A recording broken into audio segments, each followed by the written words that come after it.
Israel, Iran, America போர் மேகங்கள் சூழ ஆரம்பிச்சாலே உலகமே பதற்றத்துல இருக்கு. அதுவும் குறிப்பா தங்கம் விலை வானத்தை தொடுற அளவுக்கு உயருமா இல்ல திடீர்னு சரியுமா குழப்பத்துல இருக்கீங்களா?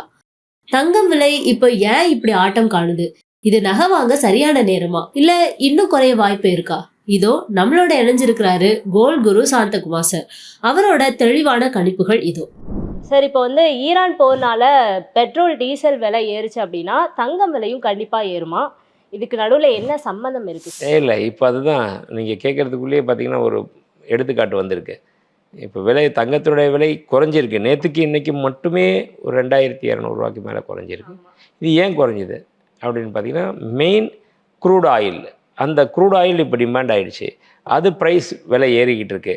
அது விலை ஏறுனனால தங்கத்தினோட விலை கொஞ்சம் குறைஞ்சிருக்கு.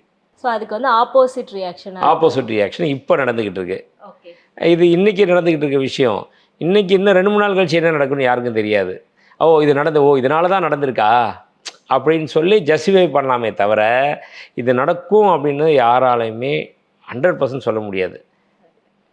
எவ்வளோ பெரிய பொருளாதார வல்லுநர்களாக இருந்தால் கூட அவங்க பார்த்து இது நடக்கலாம், அது நடக்கலாம்னா இப்போ தான் ஒவ்வொரு விஷயம் புது புது விஷயமால இருக்குது. நம்ம லைஃப்லேயே கேள்விப்படாத சுனாமி வருது, கேள்விப்படாத கொரோனா வருது, கேள்விப்படாத ட்ரேட் வார் வருது. இந்த மாதிரி தான் போய்கிட்டு இருக்கு. சரி, இப்போ பென்டகன் சொல்கிற மாதிரி அமெரிக்காவால் தொடர்ந்து போர் செய்ய முடியலை அப்படின்னா, உலக சந்தையில் தங்கத்துக்கான மவுசு இன்னும் அதிகமாகுமா? போர் செய்ய முடியலைன்னா அதுக்காக மவுஸ் அதிகமாகுமான்னு தெரியாது. போர் செய்ய முடியல, அவங்களுடைய பக்கம் வீக்காகிடுச்சு அப்படின்னா அமெரிக்காவுடைய டாலருடைய மதிப்பு கீழே இறங்கிட்டே போயிடும். டாலருடைய மதிப்பு மட்டும் இறங்கிட்டே போச்சு அப்படின்னா, இப்போது ஒரு எக்ஸாம்பிள் சொல்கிறேன். ரூ. 92 இன்றைக்கி இருக்கிற டாலரு திடீர்னு ஒரு ரூ. 50 ரூ. 60 ரூ. 40 வந்துச்சு அப்படின்னா, நம்ம டாலராக கன்வெர்ட் பண்ணி தான் கோல்டுக்கு பணம் தரோம். அப்போ கோல்டு விலை என்ன ஆகும்?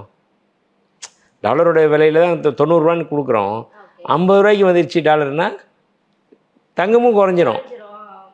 அந்த ஆங்கிளில் பார்த்தோம்னா, ஆனால் ஒவ்வொன்றோட ஒன்று சில டைம் ஆப்போசிட் ரியாக்ஷன் இருக்குது, சில டைம் சேம் டைம்லேயும் போக வேண்டிய ஒன்றா ட்ராவல் பண்ணக்கூடிய மாதிரி இருக்குது. இதுதான் போய்கிட்டு. இந்த நகைக்கடையில் இப்போ இருக்கிற விலையில் கோல்டு ஸ்கீம் அல்லது ப்ரீ புக்கிங் பண்ணுறது இந்த நேரத்துக்கு கை கொடுக்குமா? தாராளமாக, ரொம்ப நல்ல விஷயம். அது பண்ணுறது கை கொடுக்குமா? இல்லை, அதுதான் கை கொடுக்கும்.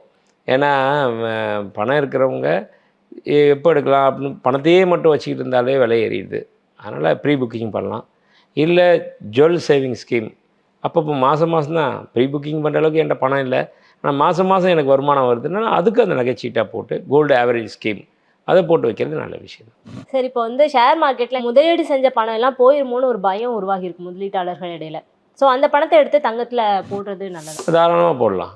தங்கம் பொறுத்த வரைக்கும் ஷேர் மார்க்கெட்டில் எப்போ கம்பெனி திவாலாகும், எப்போது திடீர்னு ஒரு சூப்பர் பம்பர் விழுவும்னு தெரியாது.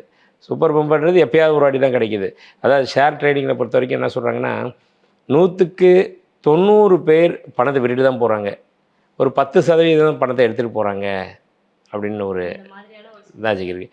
ஆனால் தங்கத்தில் இன்வெஸ்ட் பண்ணுறவங்க 100க்கு 100 பேருமே பணத்தை எடுத்துகிட்டு போகிறாங்க. லாஸ்ன்றவங்க எதுவுமே கிடையாது ஒரு லாங் டேர்மில் பார்த்தோம்னா. அதனால் தங்கம் என்றைக்குமே ஒரு அதுக்கு உண்டான மாற்று பொருளும் வரல. வந்தால் தான் அதை பற்றி நம்ம பேசணும். அது வரைக்கும் வரைக்கும் இதுதான் என்ஜாய்மெண்ட் பண்ணிட்டு போயிட்டே வேண்டியதான். இதுலேருந்து லாபத்தை நம்ம அடைஞ்சிட்டு வெற்றி அடைய வேண்டியது தான். இப்போ நீங்கள் சொல்கிற மாதிரி இப்போ முன்னாடிலாம் பிளாட்டினமோட ரேட்லாம் அதிகமாக இருந்துச்சு தங்கத்தை விட.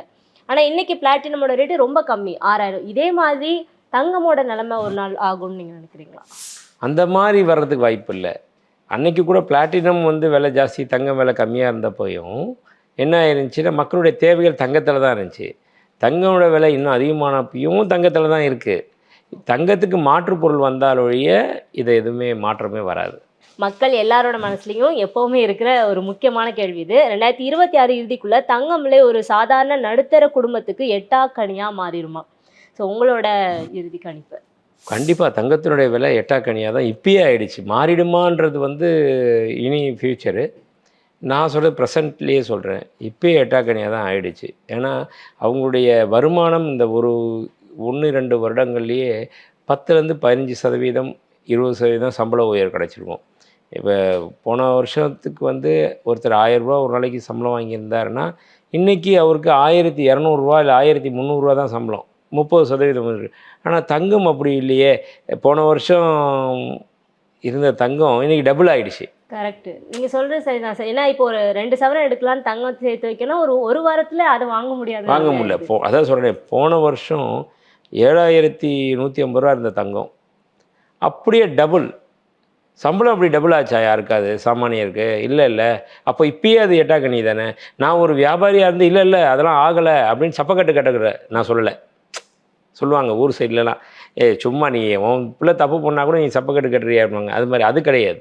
நம்ம இந்த தொழிலை சார்ந்திருந்தால் கூட ஏழைகளுக்கு இப்பயே ஒரு எட்டாக்கனியாக தான் நிற்கிது. ஆனால் அதுக்கு தான் ஏழைகள் வந்து என்ன பண்ணணும் அப்படின்றது, அடுத்தடுத்து சேமிப்பு பண்ணுறதுல ஜாஸ்தி இதில் கொண்டு வரணும் அப்படின்றது சொல்கிறது. ஸோ கொஞ்சம் கொஞ்சமாக சேமிப்புகள் பண்ணணும். பாத்தீங்களா, சாந்தகுமார் சார் சொன்னது மாதிரி போர் மேகங்களோ அல்லது பொருளாதார மாற்றமோ எது வந்தாலும் சாமானிய மக்களுக்கு ஒரு பாதுகாப்பு கவசம் இந்த தங்கம் தான். ஷேர் மார்க்கெட் ஏற்ற இறக்கங்களுக்கு பயப்படாம உங்க உழைப்போட லாபத்தை நிலையான ஒரு முதலீடா மாத்துறதுக்கு தங்கம் தான் சிறந்த வழி.